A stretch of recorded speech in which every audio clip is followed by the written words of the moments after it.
Well, hello there. And, well, another EV fire. Just when I thought I was done talking about EV fires, there's a bus that caught fire in London. Yeah, on the high street, there's a bus causing all sorts of havoc. They introduced this ulez scheme so that you would leave your car behind because it's polluting. Yeah, but how much damage to the environment did that EV fire cost? In the thumbnail, I put a picture of the bus on fire in London. It's in Wimbledon, apparently. Now, this was yesterday afternoon, I believe, roughly about 2 o'clock, I think. I'm not exactly sure of the time, but from what I'm hearing, it was yesterday afternoon. Now, we've talked about how quickly EV fires can start. Oh, tripod's falling down. Oh, let me raise you up a bit. There we go. We know how quickly EV fires can start and how difficult it is to put out. But what they haven't told you is that when the fire brigade find out that it's an EV car on fire, they mobilise the hazmat team. This is the people who deal with hazardous materials, because an EV fire will require breathing apparatus and full kit. There's no standing near it and waving your hose at it. You've got to get up close, and you've got to be in the range of the smoke that's coming out. And of course, as I said before, there's a danger of it exploding. If the car doors and windows are shut, the car will explode. As it was with this bus, it only blew out the back window, and no one was injured. But the thing with an EV fire is it's a metal fire. Yeah, you didn't know metal could catch fire, did you?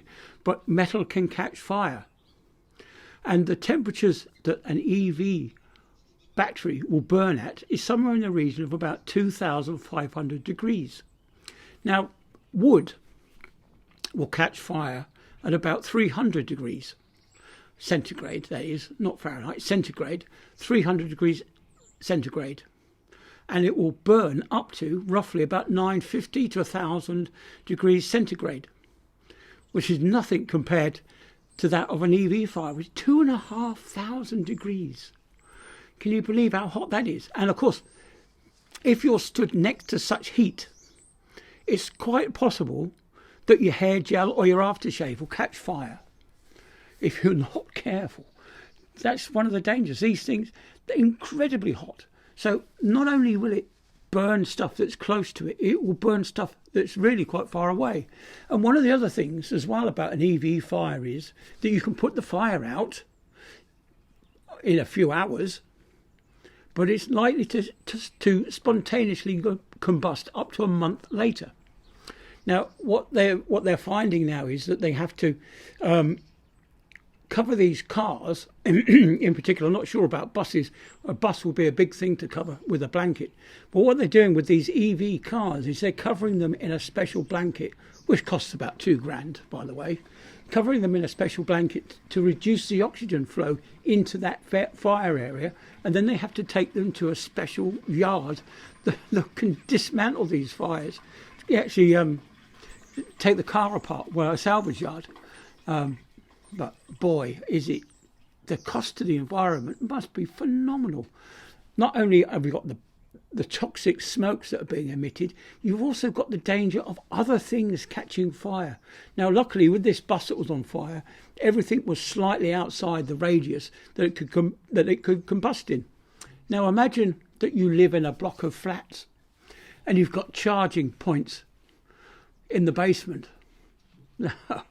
I would be pretty scared if I had to live in a block of flats and they had electric cars charging in the basement.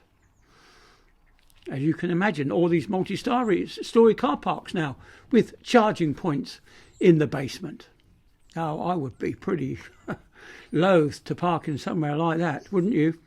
With the dangers, because not only will they combust if you have a crash, not only will they combust if you run over something and bump your battery. They will combust if you overcharge them. They will combust if you over-discharge them. And if there's a design fault in the battery, it will also burst into flames. It's not funny. And like I keep saying, I am a huge fan of petrol engines, but really I want electric to work because the power to weight ratio is phenomenal.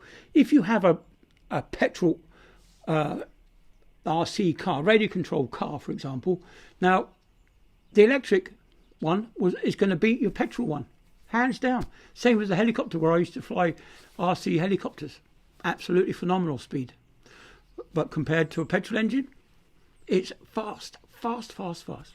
So EV is the way to go, but not with this technology. We need to improve things. We need to get better batteries. There's sodium batteries I've talked about. There's sulfur batteries I'm talking about. Sulfur batteries is a bit unstable and breaks down, so they're trying to make more stable sulfur, which can act as a battery. But it's just not there for cars on the road yet. Right? In the event of a blackout, say the power station goes down due to an electrical storm or from radiation from above, solar flares can knock out power stations. It's not like you've got a can of electricity in the shed, is it? Like most people have, I've got a can of petrol in my garage that I have for a small generator in case we have a blackout and I need to get the fridge going. I have a small generator there with a can of petrol. Can't do that with EVs. You cannot have... I have a booster pack in the car in case my car battery goes flat. I can boost the battery and get out of trouble. You know what it's like with an automatic car. You can't bump start it. And the same with EVs. If you have a flat battery, that's it, you're screwed. And when the RAC come out to fix your car because you've run out of battery power, what do they use? A diesel generator to get you going again. So EV is not there yet. Anyway, rabbit it on. Look out for this fire. Do a Google search on a London bus fire. So while the bus driver was fiddling, London was burning. Catch you later.